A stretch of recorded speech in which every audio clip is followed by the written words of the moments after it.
दो लफ्ज ऐसे हैं जो बज़ाहिर एक जैसे मालूम होते हैं, लेकिन फिर भी एक के ऊपर तनवीन आती है जबकि दूसरे लफ्ज के ऊपर तनवीन नहीं आती। इसकी क्या वजह है? इस्तिक़राउन और हमराउ, दोनों अल्फाज के आखिर में अलिफ और फिर अलिफ के बाद हमजा है, लेकिन इस्तिक़राउन वो आप देख सकते हैं कि हमजा के ऊपर दो पेशे हैं, लेकिन हमराउ यहां हमजा के ऊपर एक पेश है।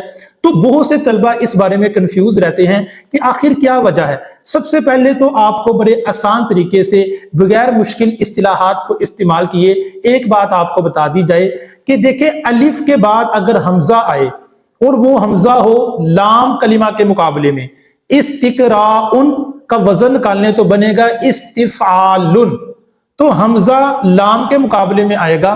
तो अगर अलिफ के बाद आने वाला जो हमजा है वो लाम की सीध में हो, लाम के मुकाबले में हो, तो इसका मतलब है कि उस लफ्ज के ऊपर, उस हमजा के ऊपर तनवीन आ सकती है, तो इस्तिक़राउन पढ़ेंगे। लेकिन अगर अलिफ के बाद हमजा आए लेकिन वो हमजा लाम कलमे के मुकाबले में ना हो बल्कि वो हमजा जायदा हो, जैसे हमराउ, इसका वजन बनेगा फ़अलाउ।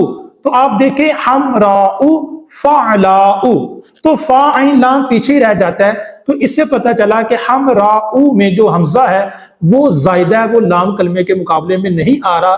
तो जो हमजा अलिफ के बाद आए और वो हमजा लाम के मुकाबले में ना हो तो आज तक उस हमजा के ऊपर तनवीन नहीं आई।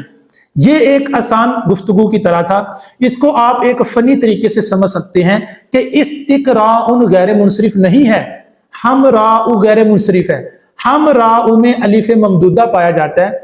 अलिफ ममदूदा दो असबाब के कायम मकाम होता है। हमराउ में जो अलिफ है उसको तो हम अलिफ ममदूदा कहेंगे, लेकिन इस्तिक़राउन में जो अलिफ है नहवी एतबार से हम उसको अलिफ ममदूदा नहीं कहेंगे।